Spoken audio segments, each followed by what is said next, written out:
좋은 교회, 좋은 TV. 예수님께서는 비유를 통해서 우리에게 많이 말씀을 하시죠.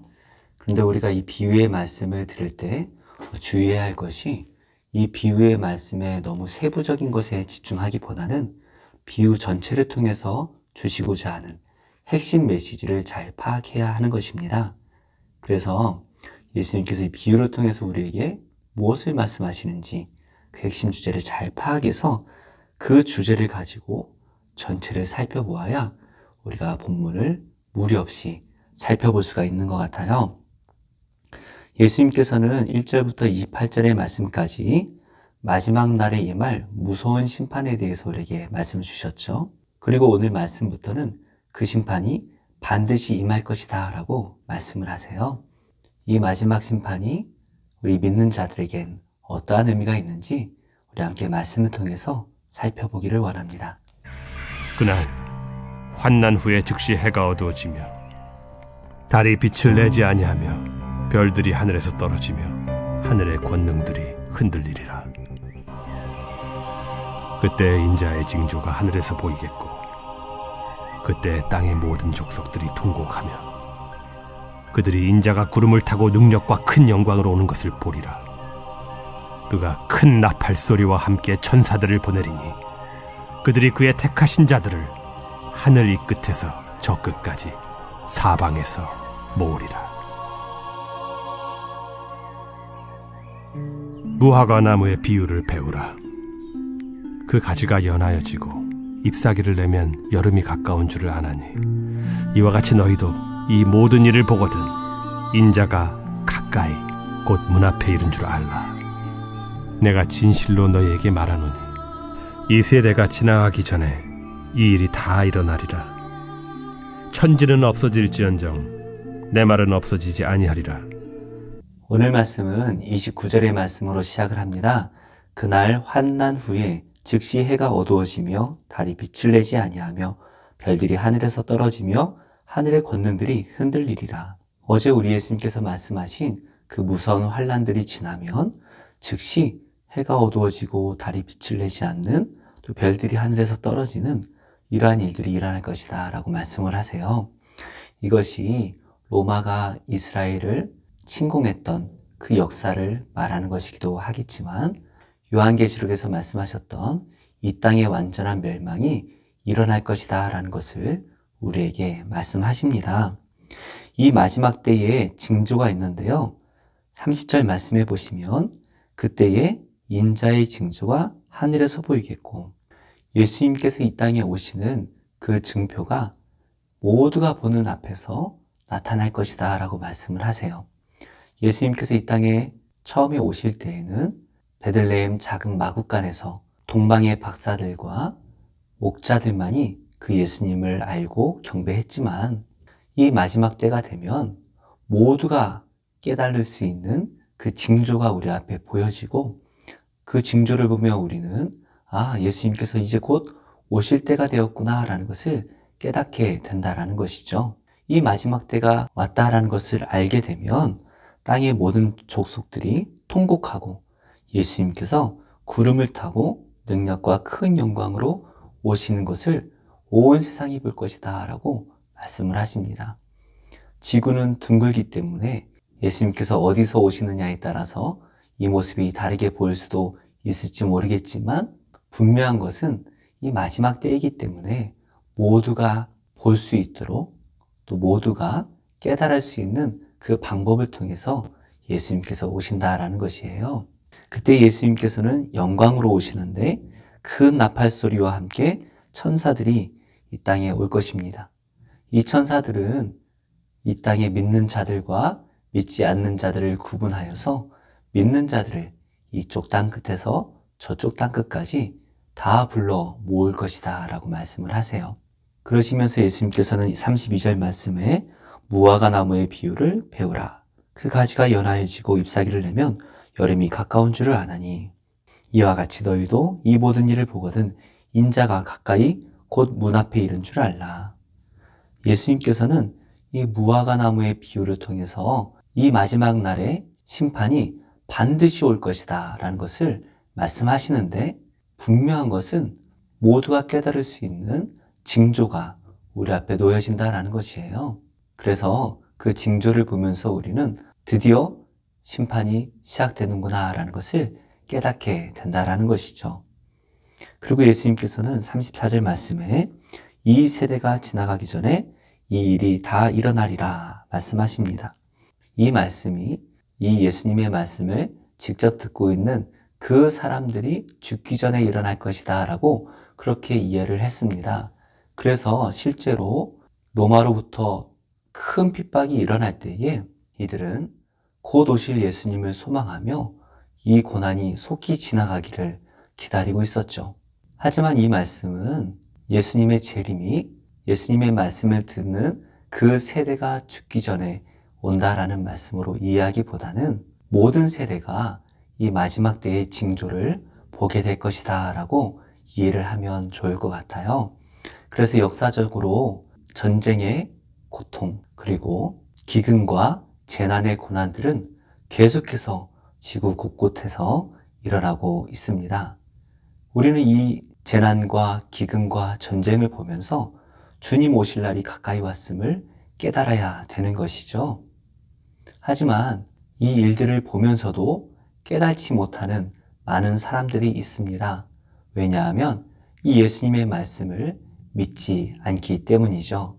그러나 우리 예수님께서는 이 세대가 지나가기 전에 이 일이 다 일어나리라 이 말씀을 통해서 이 마지막 때는 반드시 일어날 것이다 라는 것을 강조하고 계십니다. 그래서 예수님께서는 천지는 없어질지언정 내 말은 없어지지 아니하리라. 예수님께서는 이 마지막 때가 반드시 올 것이다. 그리고 그 마지막 때를 누구나 예상할 수 있을 것이다 라고 우리에게 말씀을 주십니다. 현대 신학자 중에는 이 마지막 때를 인정하지 않는 그러한 사람들이 있어요. 우리 하나님께서는 사랑의 하나님이시기 때문에 우리에게 심판을 주실 리가 없다. 이렇게 말을 하는 신학자들이 많이 있습니다. 하지만 우리 예수님께서는 반드시 이 심판의 날이 우리 앞에 올 것이다 라고 약속을 하시죠. 이 예수님의 말씀을 믿지 않는 사람들에게는 갑작스럽게 오는 이 심판이 두려움으로 다가올 것입니다. 하지만 우리 믿는 사람들에게는 이 심판이 어떠한 의미가 있나요? 우리는 이 심판이 올 것을 알고 있기에 어떠한 고난과 환난 속에서도 이 말씀을 믿음으로 소망하며 견디어낼 수가 있는 것이죠. 제가 학생 때 선생님들께서 예상 문제를 내주시는 분들이 계셨어요. 그래서 이 문제는 꼭 시험에 나온다라고 알려주시는데 그 문제들은 꼭 시험에 나오죠.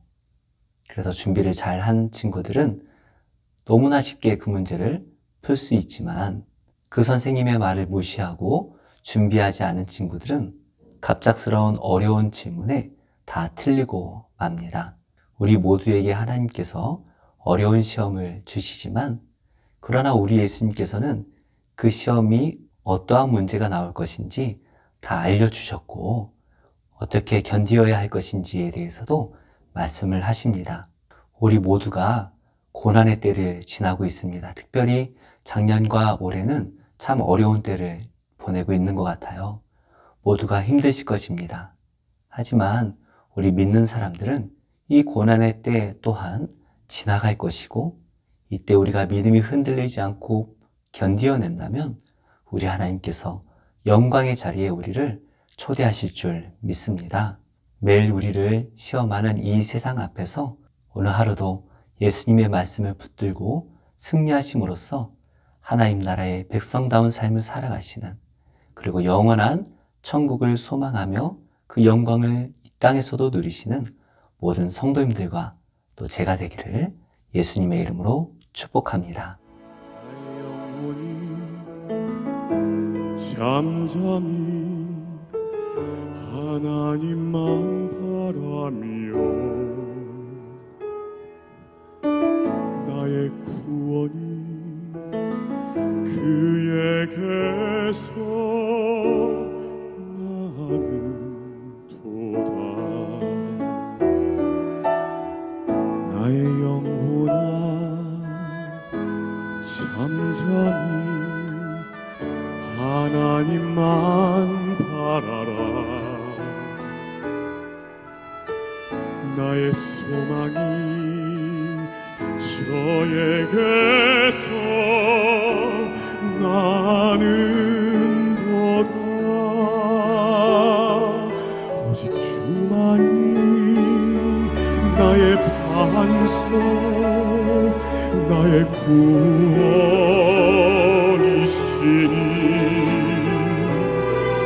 오직 주만이 나의 산성, 내가 요동치 아니하리.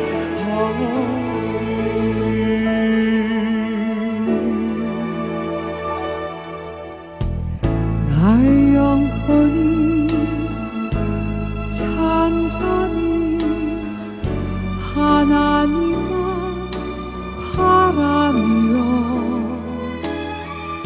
나의 구원이 그에게서 나하는도다.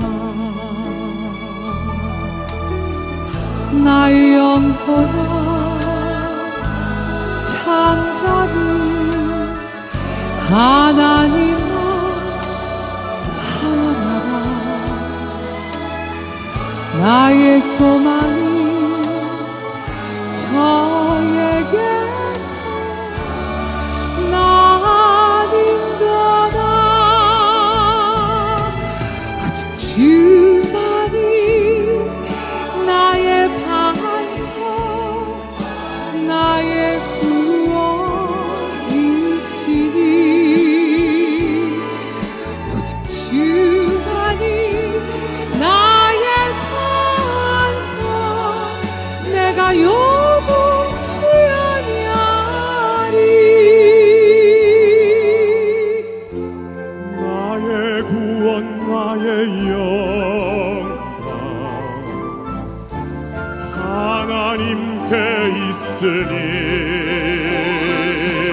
내 힘의 반석과 피난처 되시네. 오직 주만이 나의 반석, 나의 구원이시니.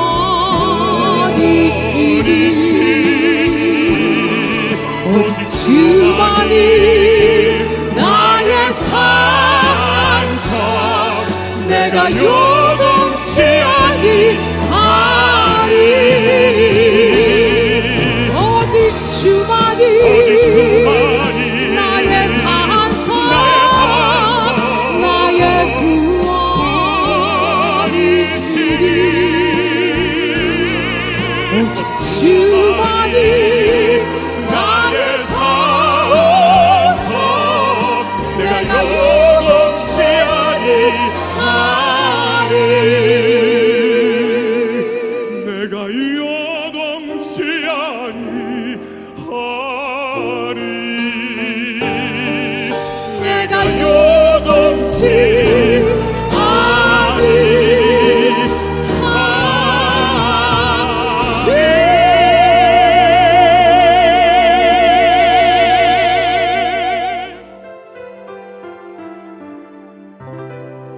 좋은 교회, 좋은 TV.